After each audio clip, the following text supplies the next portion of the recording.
Hello and welcome to another episode of the Tejano Traveler. I'm your host Wally, and today we are in South Texas, right on the border, and the Texas Tropical Trail, taking a look at Los Ebanos Ferry, the only hand-pulled ferry left in the United States, and it's right on the Rio Grande. First of all, you have to go through customs, and then you go there and you see it. It's right down the hill. There's the Rio Grande, there's Mexico, and there are people coming over. Now, every single time I've come by here, it's always been in heavy use. So this is a working port right there. This is a working crossing.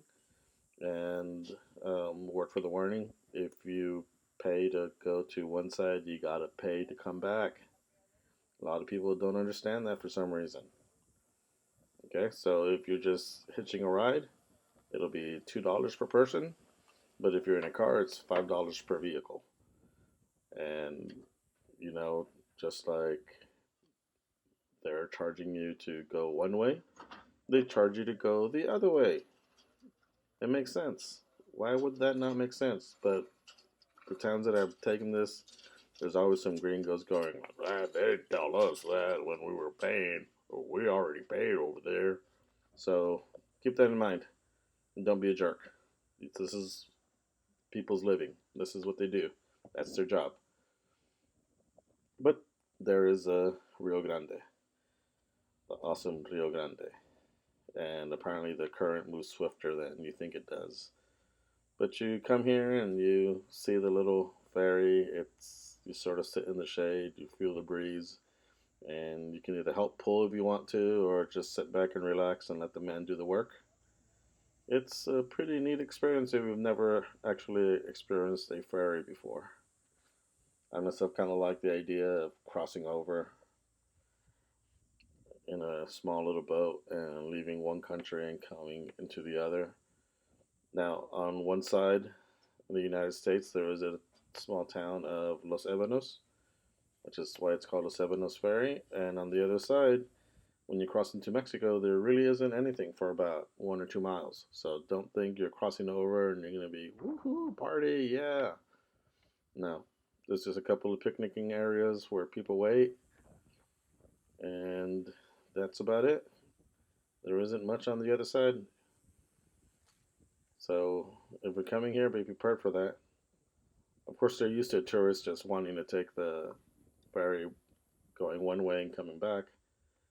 So it's no big deal. They won't judge you or anything like that. Like I said, I've taken this a couple times just whenever I feel like, hey, you know what? I need to take a ferry. I haven't done it in a long time. So I just do it.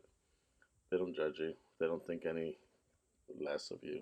Like I said, it's their job, and that's what they're doing. But a couple cars fit on the ferry boat, and there are the men just pulling and pulling until you get to the other side, and then you just drive off. And I've seen families and friends and all these people just go back and forth. So it's a part of the life here, and you've got to respect that. So if you come here, just relax and enjoy it. You can see the man there pulling, and it doesn't take that long. It's like maybe less than 5 minutes to get from one side to the other. Um, Luckily, it's used enough, but hardly ever have I seen a long line. So it shouldn't take that long.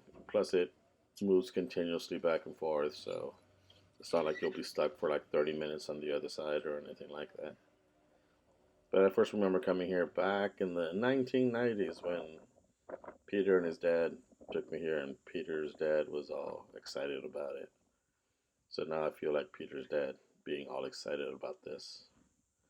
Um, like I said, it's on the other side of a small town, so it's a pretty cool little place to go to. It's a cool experience. You should definitely check it out.